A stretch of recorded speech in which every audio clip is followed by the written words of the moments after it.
Hey, Larken Rose here, and we are finally ready to do the thing that I've been talking about for a few weeks, which is running radio spots all across the country, planting little seeds of voluntaryism all over the place. Now, this started when somebody I know down in South Carolina offered to pay to do this down in South Carolina on a conservative talk show there to buy ad space and run little tidbits of voluntaryism, and she asked me to make a number of radio spots, and I did. There's 4 of them that are 30 seconds long and 3 are a minute long, and a bunch of people saw that and said, that's really cool, I wish I was running where I was, and a number of people said, hey, I would chip in if there was a way to try to pay to have those things run in all sorts of different places. And so now we're finally set up to actually do that. Now, if you want to help out, and a bunch of people have been saying, hey, how can I help spread the word? This is how you can help spread the word. And there's 2 ways to do it. One you can do if you're totally broke. It'll make you a little bit less broke, in fact. And the other one is if you have a few bucks to spare. If you have a few bucks to spare, I made this GoFundMe so that people can donate to pay to run these ads in different places. And, there are enough people that if everybody, flung in a few bucks, we could actually run it in some fairly, large audience areas. And so that's the simple way to help out if you have a few bucks to throw at this thing. But we also need people helping in a different way. I don't have the time to go look up, individual radio stations and their advertising departments or their general manager and find out what it would cost and arrange it and do all that. So if people want to do that, if you have a radio station in your area and you want to go to the trouble of calling their advertising department and ask, can we run these ads? And I'm going to include here a Dropbox link that includes the audio of all the ads. So if you need to send it to them and go, here's what it is, you can do that. And some of them may say, oh, we're not going to run that. But they ran it down in South Carolina, and it was sort of hysterical because the person whose talk show it was on felt the need to respond to the paid ads on his own show. And by the way, in most cases, the host doesn't decide what runs on the show. The radio station does. So in that case, they were a surprise to him, and he felt the need to give them extra attention by mentioning them on his own show. But you can always call and find out and see if they're willing to run them. And then, so if you're one of the people who want to sort of see if you can arrange to have this done, what you need to find out is the price to do it for whether they do it by a week or a month or whatever it is. First of all, make sure they'll actually run the ads, see how much it'll cost, and if we use yours, if we get enough funding from the people who are donating to run these ads that we use yours, I'll give you a bounty of $100 if they actually get on the air in that place. So calling them is free. That doesn't cost you anything, costs a little bit of time. And if you can find a way to arrange it for them to run there, of course you don't pay for it, we do. But if you can find out the price and let us know, and I'll give the contact info below, let us know. And if we happen to have enough money to run it in the place where you found a radio station that'll run them, then you get $100 on top of us paying them to actually run the things. So this is a very easy way to get little tidbits of voluntaryism out there. And we know it works. We know from the South Carolina experiment, it got a bunch of people's attention. Of the people who speak up and say something, obviously there's always way more who hear it and at least think about it a little bit. But imagine when people are out there getting constantly barraged by statist garbage in everything, in not even just in news or in politics, but in entertainment. It's just all over the place. Wouldn't it be cool to know that there are little tidbits of this that are going to bean people in the ears and have them go, wait, what did he just say? And if you don't know what I'm talking about, I'm going to include all 6 radio spots at the end of this. All added together, they only add up to 5 minutes. But I'm going to include them in this video, and then below I will include a link to the Dropbox where you can download the actual WAV files instead of trying to capture them from YouTube, which is a pain in the butt and the quality sucks. So I will include the Dropbox thing so you can download them so that if you're one of the people calling the radio stations, you can say, here's what we want to run, how much would it cost? And so you can hear them yourselves. And by all means, if you want to run these anywhere on your own, you don't need my permission. Or rather, you have my permission either way. If you want to just take it and run with it and find a place and pay for it and all that, go for it. Don't run it somewhere and then send me a bill without me knowing ahead of time, because we have to make sure we actually raise the funds.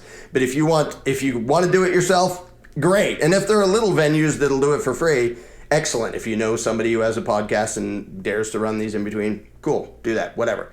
I'm throwing these little radio spots out there for anybody to use wherever they want. But if you don't have the money to actually run the things, then if you find out if they can be run somewhere and then let us know, we'll get back to you. And if we have the money to run it, we'll give you $100 bounty for finding the thing. None of the donations to the GoFundMe are going to be to me.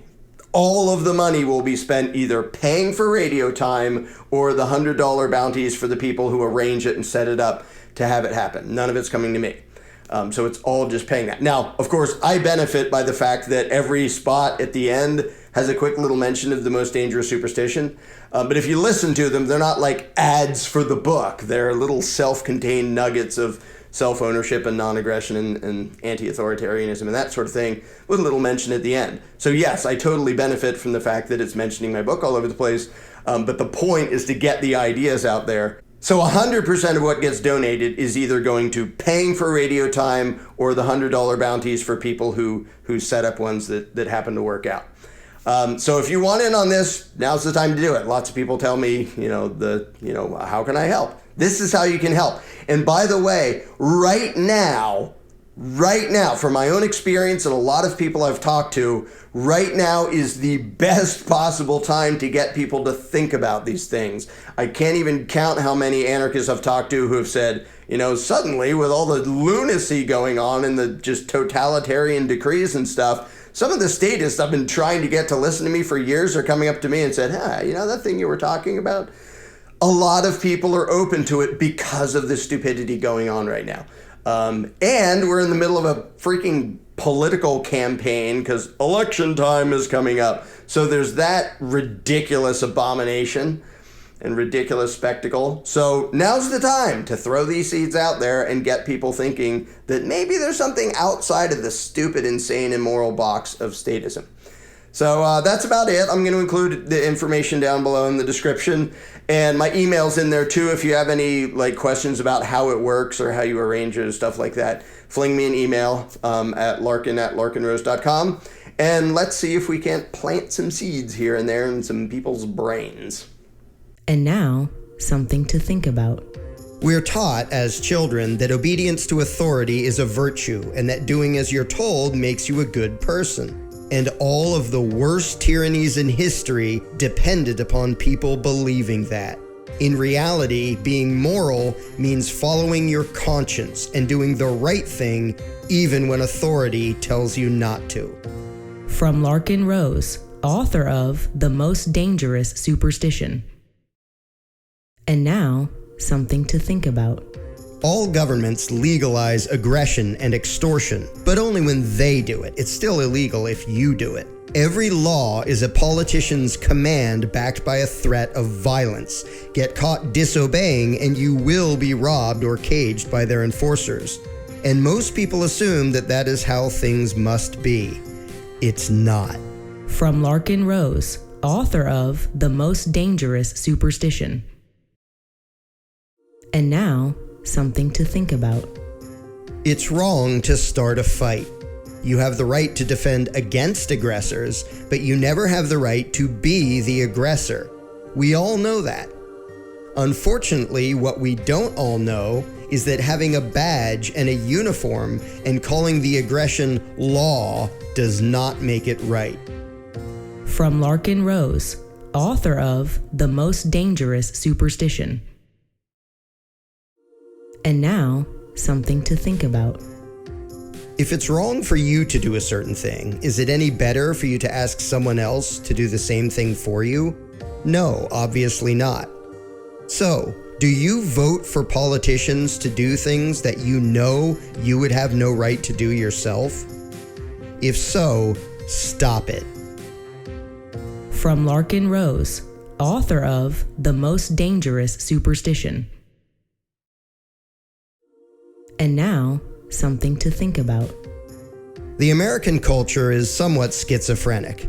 On the one hand, we're taught that being a good person means that you obey the law and play by the rules. And yet America also has a strong tradition of believing that when so-called lawmakers and rule makers are corrupt and power-happy and overstep their bounds, then the good people disobey and resist. We even have a national holiday celebrating that, Independence Day. So, is obedience to authority a virtue? Do good people just do as they are told? Or do good people decide for themselves when it is time to disobey and resist? If you've never thought about this before, now might be the time to start. From Larken Rose, author of The Most Dangerous Superstition. And now, something to think about.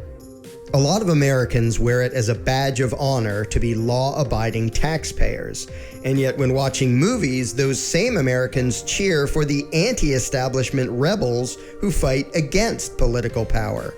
Why do you suppose that is? And where would you draw the line? When do you think that people should stop obeying the dictates of so-called authorities? Or would you comply with absolutely anything that the politicians decided to call law? If this discussion makes you uncomfortable, you're not alone. It's certainly not a topic you'll hear discussed by politicians or media pundits. They're okay with you bickering over which politicians should rule you, but the last thing they want is for you to decide that you don't owe any of them your loyalty, allegiance, or obedience. From Larken Rose, author of The Most Dangerous Superstition. And now, something to think about. Most of the theft, assault, and murder in the world is committed not by individuals acting on their own malice, but by individuals obeying the orders of governments. The worst atrocities in history were legal and were the result of a very small number of truly nasty people acquiring positions of power, combined with a very large number of average people who viewed those few people as authority and felt obligated to obey their commands. It has been the law-abiding taxpayers who have funded and empowered every oppressive regime in history. No, the belief in authority does not make people good. Instead, it tricks otherwise good people into tolerating or even proudly condoning legalized injustice. From Larken Rose, author of The Most Dangerous Superstition.